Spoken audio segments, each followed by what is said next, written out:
Hi there, we're on week 3 of Rock Your Talk. This week we're talking about communicating, making your talk stick for your audience. There are 3 topics I'm going to be looking at today.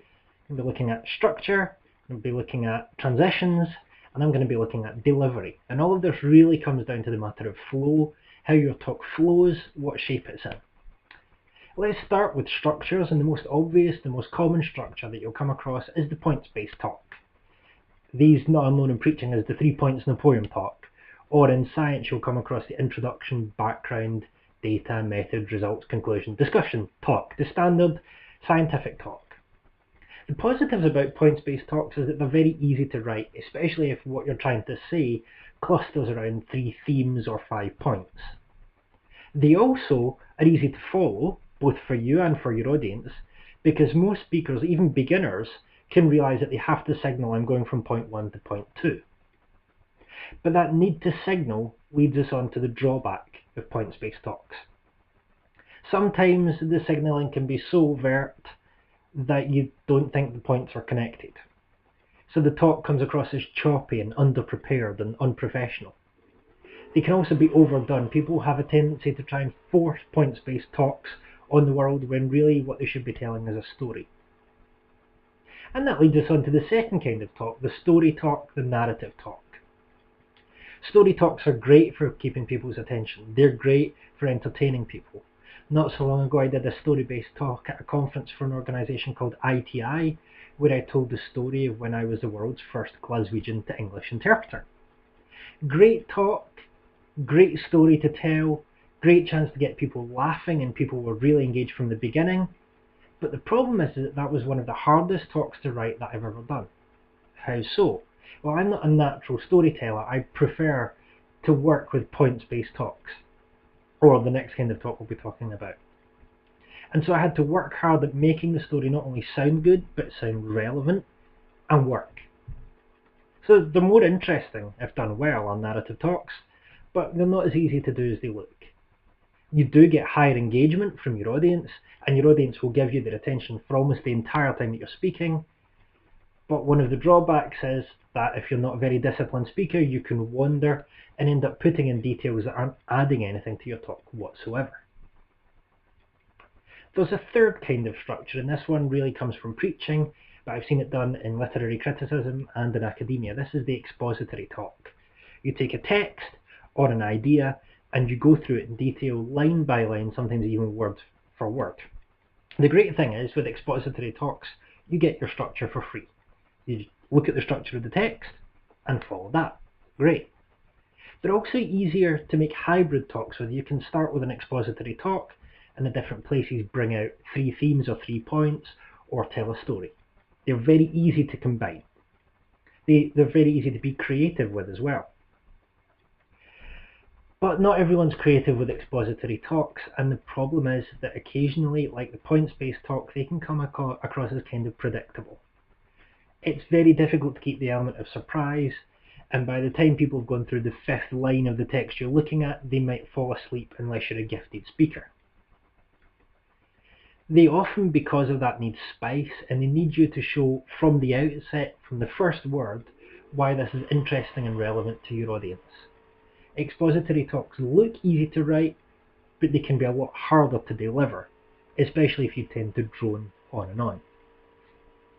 The theme of all this then is no matter what structure you choose, there is no right or wrong. Each structure has positives, has benefits, has great things, has advantages, and each structure has drawbacks, has negatives, has problems that you have to solve. Be creative with your structures. There's nothing wrong with combining them, learning from one kind of talk and using it in another. There's absolutely nothing wrong with all that. Be creative. Think of the structure that's more relevant and right for your talk. Sometimes the scientific structure, even in a scientific conference, is not the structure you want to be following. Sometimes you've got a really good story that you should be telling instead. But the key with all these talks is to work your transitions. This is coming back to what I said at the beginning about flow. Your transitions help map where you've been and where you're going, and they also help reassure your audience that you're talking about one theme, your t-shirt message, all the way through. So work those transitions, put as much effort into your transitions as you do into your structure. In fact, when you're rehearsing your delivery, which we'll come on to in a minute, make sure that you can go from one point to another in one session and not feel like you've delivered two different talks. Make the transitions obvious but smooth, and that takes time. I was just talking there about delivery and about rehearsal, and this is where I want to finish the video. There are lots of materials out there on posture, on breathing, on projection. That's great. But there are two things that people commonly miss in delivery. The first is that confidence comes from knowledge, and knowledge comes from rehearsal. If you want to deliver your talk well, you have to deliver your talk a lot. This isn't the first time I've recorded this video, and still you'll see little hesitations, little things that could be clipped out. But the point is that I know this material so well, I can deliver it in one go. That's how your talk has to be. It should be delivered so well that if your notes disappeared in a puff of smoke, it wouldn't particularly bother you. You could keep on going. The other thing about delivery is look your audience in the eye. Don't just find a space at the back of the hall and stare at it. Connect. We'll be talking about connection next week. But connection is key, because connection is what reassures your audience that you're here for them.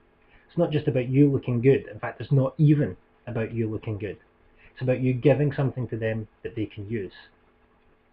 And lastly, the key to delivery is to start well and end well. Start with something punchy. Don't do the, hello, here's my talk, you can see the title on the board, and then read out the title. You can do that, but you probably shouldn't. Thank people for inviting you, by all means. Make an early connection and get straight into your talk. Long introductions put people off. Get to the point, and get there quickly. And end, well, you have to end punchy as well. Before you say thank you, ladies and gentlemen, you have to have given them something to be thankful for. You have to think about how are you going to finish this talk. I remember working with one of my previous pastors on how do you end a sermon well. What's the right thing to do next? What's the natural outcome of what you've just said? In scientific talks, in business conferences and sales talks, there might be a natural outcome as well, or you might not even be in control, but certainly your talk needs to feel like it's finishing naturally and on a high. That's all I've got to say for this week. Next week, we're going to talk about connection, which is one of the hardest things to master, but one of the most rewarding things to get right in your talk. This is Jonathan Downey for Rock Your Talk.